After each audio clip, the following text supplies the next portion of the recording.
एक लड़की होती है जो कि अपनी छत पर सो रही होती है, लेकिन जैसे ही उसकी आँख खुलती है उसे मतलब किसी के चिल्लाने की आवाज़ आती है। वो उठती है, उठकर अपना तुरंत नीचे आती है और देखती है तो कुछ जो 5-7 लोग हैं वो उस लड़के को पीट रहे हैं, जो एक रिक्शा वाला था। तो वो कहती है कि प्लीज़ इसको छोड़ दो, इसको मत मारो। लेकिन जो ये लोग हैं वे नहीं मानते हैं। वो तुरंत जाती है भागकर अपने घर के अंदर, अपने पापा की गन उठाकर लाती है और एक ज़ोरदार फायर करती है। कहती है कि अगर खबरदार अगर किसी ने अब इस लड़के के हाथ भी लगाया तो उसका भेजड़ा उड़ा दूँगी, इसकी खोपड़ी उड़ा दूँगी। इस तरह से भी लोग जो है डर जाते हैं, मतलब अलग खड़े हो जाते हैं, उसकी फिर कोई हाथ नहीं लगाते हैं। दोस्तों, बड़ी ही भावुक करने वाली ये कहानी है। आखिर जो ये लड़की है, जो ये लड़का है, इन दोनों के बीच में क्या रिश्ता है जो वो उस लड़के के लिए मारने मरने को तैयार है। नमस्कार दोस्तों, मेरा नाम है मोनिका। मेरे इस नए एपिसोड में आप लोगों का स्वागत है। प्लीज़ वीडियो को लाइक और सब्सक्राइब जरूर कर दीजिएगा ताकि मेरा हौसला बना रहे, हम आगे मतलब हिम्मत हमें बनी रहे। दोस्तों, एक लड़की होती है, ये राजस्थान के एक छोटे से गांव की कहानी है दोस्तों। जो उस गांव का लड़का होता है, ये वहाँ का रहने वाला होता है। जो इस लड़के का नाम सोनू है और जो ये लड़की है ये पढ़ने में बहुत ज़्यादा होशियार है। इस लड़की का नाम पूजा है। ये पढ़ने में इतनी ज़्यादा होशियार है, मतलब इंटर में मतलब पूरा जिला टॉप किया था उसने। जो उसके पिता थे वो भी मतलब गर्व करते थे आखिर कि मेरी बेटी ने जिला टॉप किया है, मतलब इतनी ज़्यादा माइंडेड है मेरी लड़की। वो अपने पिता से कहती है कि पिताजी, मुझे एसडीएम की पढ़ाई करनी है, मतलब मुझे एक अधिकारी बनना है। जो उसके पिता थे वो भी मतलब बिजनेस किया करते थे। अच्छे खासा मतलब काम था उनका, एक अमीर थे उसके पिता, काफ़ी ज़्यादा पैसा था उसके पापा के पास में। उसके पापा कहते कि बेटा चलो, अगर तुम्हारी इच्छा है, हमारा मन तो नहीं मानता तुम्हें अकेले बाहर भेजने का, लेकिन अगर तुम्हारा मन है और तुम अच्छे से पढ़ोगी तो अगर तुम पढ़ना चाहती हो आगे और तुम एक अधिकारी बनना चाहती हो तो तुम जाकर पढ़ सकती हो। कहती कि पापा, मुझे दिल्ली जाकर ये पढ़ाई करनी है। इसके पापा कहते कि जाओ बेटा। उसके पापा पढ़ने के लिए दिल्ली भेज देते हैं, लेकिन पढ़ने में इतने ज़्यादा होशियार थे। लेकिन वहाँ पर जो स्टूडेंट थे और पढ़ने वाले, वे मतलब नशा करते थे, ड्रग्स लेते थे, मतलब सिगरेट पीते थे, मतलब यहाँ तक कि वहाँ पर लड़कियाँ भी दारू पिया करती थी। ये सब झंझट में वो लड़की भी पड़ जाती है, क्योंकि जैसी संगत होगी वैसा ही रंगत आएगा, तो उसको भी नशे की लत लग जाती है। एक दिन क्या होता है, इतना ज़्यादा नशा हो जाता है उसको और वो सड़क क्रॉस करती है तो उसका एक कार एक्सीडेंट, उसको मतलब दुर्घटना हो जाती है, उसका एक्सीडेंट हो जाता है। इतना ज़्यादा बुरा एक्सीडेंट होता है कि काफ़ी ज़्यादा उसका खून बह जाता है। सब लोग आज जा रहे थे, कोई उसको नहीं देख रहा था, लेकिन जो लड़का था, रिक्शा वाला था, वो सोचता है कि एक बार तो कि लड़की बेचारी पड़ी है, लेकिन उसके हाथ पैर चल रहे। उस लड़के को, जो रिक्शा वाला था, वो सोचता है कि उसे दिखाकर ले आओ, एक बार हॉस्पिटल ले जाओ। सोचता, फिर थोड़ा देर बाद सोचता है कि कहीं मैं ही इस केस में ना फंस जाऊँ। थोड़ी देर जाता है, आगे चलता है रिक्शा लेकर, लेकिन जो उसका दिल था एक दयावान था। वो फिर वापस जाता है मुड़कर, उसको अपनी रिक्शा में बैठाता है और लेकर जाता है एक हॉस्पिटल। उसको एडमिट कराता है और वहाँ पर जो उसका इलाज चल रहा होता है, फिर देखता है उसके फ़ोन में आखिर किसी का नंबर है, सबके पास में वो फ़ोन करता है, कोई उसका फ़ोन नहीं उठा रहा था। फिर कोई नहीं, फिर उसके जो डॉक्टर साहब होते हैं थोड़ी देर बाद बोलते हैं डॉक्टर साहब कि देखो, इनका खून बहुत ज़्यादा, ब्लड बहुत ज़्यादा बह चुका है और इन्हें खून की ज़रूरत है। इनके लिए तुम पैसे जमा करा दो, 7,000 रुपये की एक खून की बोतल है, वो हम इन्हें चढ़ा देंगे। देखो वो बेचारा कहाँ उसके पास थे 7,000 वाला, वो एक रिक्शा वाला था जो रोज आता था और रोज खाता था कमाकर।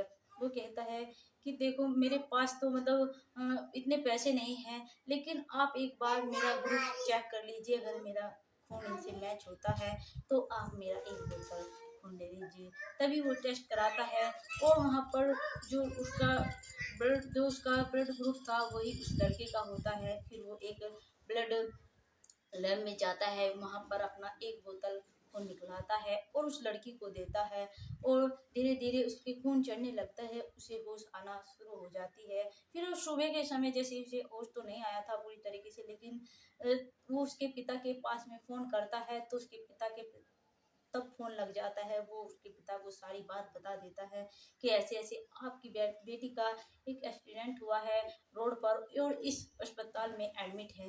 दिल्ली के जो इंडिया मेडिकल है ऑल इंडिया, वहाँ पर जो मतलब पास में ही एक मेडिकल है, वहाँ पर तुम्हारी बेटी भर्ती है। वहाँ पर आ जाते हैं उसके पिता। जैसे ये बात सुनते हैं तो मतलब एकदम से उन्हें मतलब सोचते हैं कि हमारी बेटी का एक्सीडेंट हो रहा है, इतनी बुरी तरह से एक्सीडेंट, जो एडमिट है वो होश तक नहीं है बात करने की, ये किसी को नहीं बताया फ़ोन कर कर। वो तुरंत ही वहाँ से चल देते हैं। जो लड़का था रिक्शा वाला वो वहाँ से निकल लेता है, कहीं यार मैं इस केस में ना फंस जाऊँ, इसलिए लड़का वहाँ से निकल जाता है और उसके माता-पिता उस अस्पताल में पहुँच जाते हैं, मेडिकल अस्पताल में, और अपनी बेटी की ऐसी हालत देखते हैं। डॉक्टर से कहते हैं कि चाहे जितना खर्चा आए लेकिन हमारी बेटी को एकदम स्वस्थ कर दो। वो कहते हैं डॉक्टर साहब अब आपकी बेटी खतरे से बिल्कुल एकदम बाहर है, क्योंकि एक लड़के ने जिसने एडमिट किया था उसने एक बोतल खून दिया है अपना ही, और वो सुबह यहाँ से चला गया है। उसके पिता अपनी बेटी को मतलब जो उसका स्वास्थ्य ठीक होने लगता है अपने घर पर लेकर जाते हैं और अच्छे से उसकी देखभाल करते हैं। बहुत जल्द ठीक हो जाती है। फिर वो अपनी पढ़ाई में लग जाती है। फिर वो उन लोगों के साथ में नहीं लगती, उन लड़कियों के साथ में नहीं लगती जो नशा किया करती थी। वो एक बहुत मतलब बहुत अच्छे मार्क्स से पास हो जाती है। फिर वो एक फॉर्म डालती है एसडीएम का, और उसका वहाँ पर जो वो कोचिंग करती है। फिर कोचिंग करते-करते ही जैसे ही वो फॉर्म उसने डाल रखा था, उसका उसमें नंबर आ जाता है। वो एक एसडीएम की पोस्ट पर पहुँच जाती है। वो उसे जॉब लग जाती है, मतलब तो उसकी जैसे ही जॉब लगती है तो उसी रास्ते में जो एक लड़का जो रिक्शा वाला था, वो तभी देखता है कि जिसे उसने खून दिया है, मतलब जो लड़की बहुत ज़्यादा उस दिन रास्ते पे पड़ी थी, घायल हुई हुई, वो लड़की उसे नज़र आती है तो तुरंत जाता है लड़की के उसके पास जाता है कि अब आपका मतलब स्वस्थ थी, अब आप बिल्कुल एकदम ठीक हो ना। वो कहती कि आप कौन है? मैं आपको नहीं जानती। वो बताता है कि आपका उस दिन रोड पर एक्सीडेंट हुआ था और मैंने आपको एडमिट किया था अस्पताल जाकर, मेडिकल हॉस्पिटल में। मैंने आपके जो फ़ोन में नंबर था सबके पास मिलाया लेकिन किसी ने फ़ोन नहीं उठाया था। फिर मैंने एक बोतल अपना ही खून देकर तुम्हारी जान बचाई थी, और फिर सुबह जाकर तुम्हारे पिता का फ़ोन लगा था। मैंने तुम्हारे पिता को इन्फॉर्म कर दिया था और फिर वहाँ से मैं निकल गया था, कहीं मैं ही इन सब में इन्वॉल्व ना हो जाऊँ। इस वजह से मैं वहाँ से निकल चुका था। फिर वो लड़की कहती है कि थैंक यू, आपने मतलब मेरी जान बचाई और आप वहाँ तक रुके तक नहीं, आपको मैं शुक्रिया तक नहीं कह पाई। लड़का कहता है कोई नहीं, इंसान ही इंसान के काम आता है आखिर। तो मतलब ऐसे ही वो कहते कि तुम काम क्या करते हो? वो कहता है कि मैं तो रिक्शा चलाता हूँ। क्या तुम पे गाड़ी भी चलानी आती है? वो कहता है कि जी जी हाँ आती है। वो कहता है, वो लड़की कहती है जो एसडीएम थी पूजा, वो कहती है कि देखो तुम मेरी गाड़ी चलाना, मैं एक एसडीएम की पोस्ट पर हूँ अब। जैसे ये लड़का वो बात सुनता मतलब उसे खुशी होती है, और वो कहता है कि ज़रूर मैं उसकी सैलरी पूरी 30,000 रुपये महीना रखती है वो लड़की। जबकि उस जो पहले ड्राइवर था उसकी 25 थी, उसकी पूरी 30 करती है। और ऐसे ही जैसे उसे ऑफिस जाना था या फिर कहीं जाना होता था तो उसको भी लेकर जाती है। मतलब धीरे-धीरे इतने क्लोज़ हो जाते हैं कि दोनों को एक-दूसरे से प्यार हो जाता है। मतलब जो लड़की थी, क्योंकि लड़का भी देखने में ठीक-ठाक था, अच्छा था, लड़की भी कुछ कम नहीं थी। लड़की एक एसडीएम थी, एक अमीर घर की लड़की थी।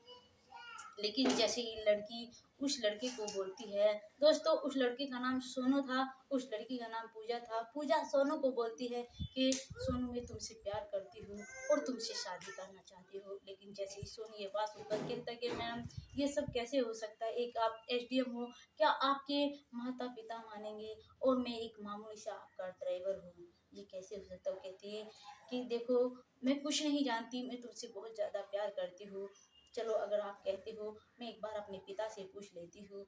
वो अपने घर जाती है, अपने पिता को सारी बात बताती कि ऐसे-ऐसे वो लड़का जिसने मेरी जान बचाई थी वो रिक्शा चलाता था। फिर मैंने उसे अपना ड्राइवर रख लिया, लेकिन मैं उससे प्यार करने लगी और उससे शादी करने चाहती हूँ। जैसे उसके पिता ये सब बातें सुनते हैं तो उन्हें बहुत तेज़ से गुस्सा आता है। कहते कि बेटा ये सब क्या कह रही हो? हमारी हमारे जो रिश्तेदार हैं, जो समाज है, मतलब इतनी अच्छी खासी जानकारी है, तुम भी एक अच्छी पोस्ट पर हो, हमारी क्या इज्जत रह जाएगी।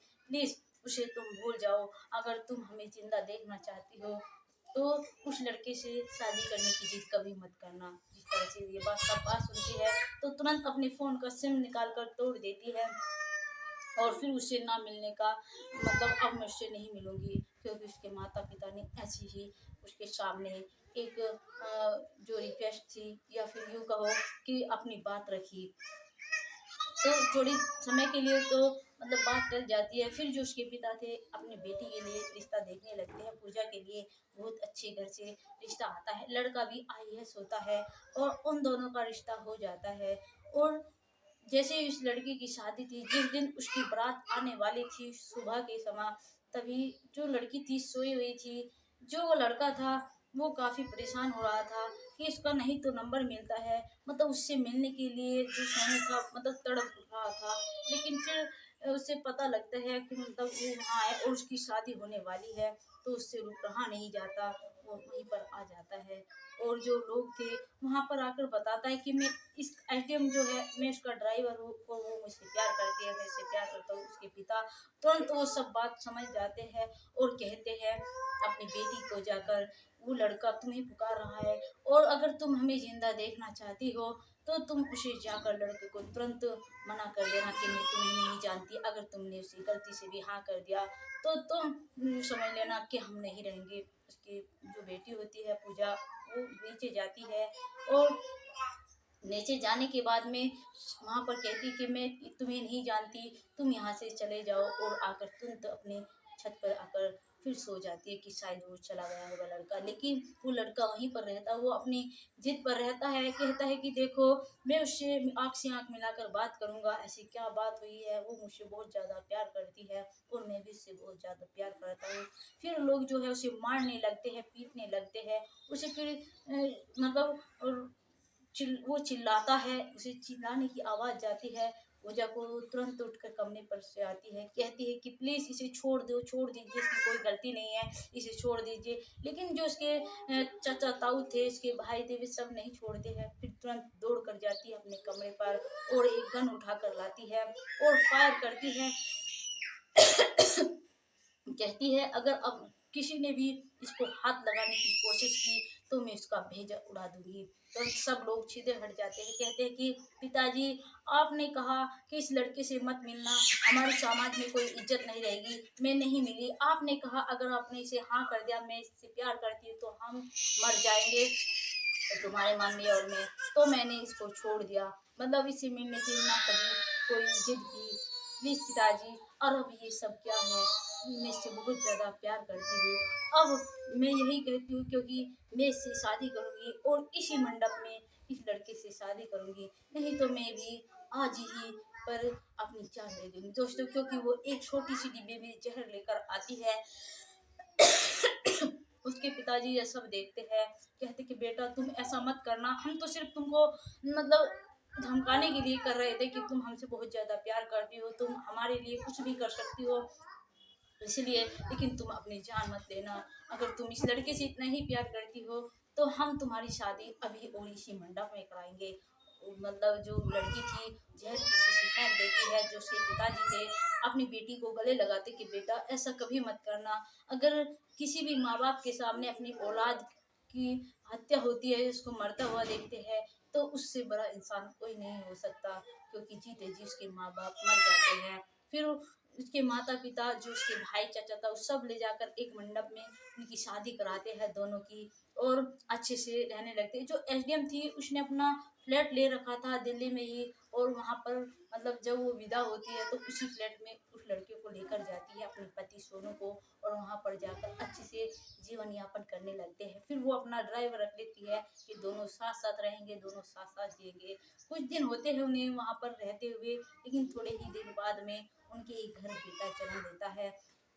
और फिर जो लड़की है वो कहती है कि अब मुझे अपने घर लेकर चलिए ना। जो लड़का है वो बताता है कि देखो, जो मेरा माता पिता थे, जब तुम मुझसे बिछड़ गई थी, वे मतलब उनकी डेथ हो गई थी दोनों की, क्योंकि दोनों को मतलब दोनों मेरे मम्मी पापा को अटैक आया था, क्योंकि मुझे मेरी बहुत बुरी हालत हो गई थी जब तुम्हारा नहीं तो फ़ोन लग रहा था, और फिर नहीं मैं भी एक तरह से बीमारी हो गया था। मेरे माँ बाप पे सदमा देखा नहीं जा रहा था, मुझे इस तरह नहीं देखा जा रहा था, इसलिए वे दोनों ही ये दुनिया छोड़कर चले गए हैं। और जैसे ये बात सुनती है थोड़ी देर मतलब बहुत ज़्यादा दुख होता है उसको, फिर कहती है कि चलो कोई नहीं, जो होता है अच्छे के लिए करता है ईश्वर। चलो, अब ये अच्छे से जीवन यापन करने लगती है, अच्छे से रहने लगती है। दोस्तों, हमारी ये कहानी आपको कैसी लगी प्लीज़ कमेंट में ज़रूर बताइएगा। जय हिंद, जय भारत।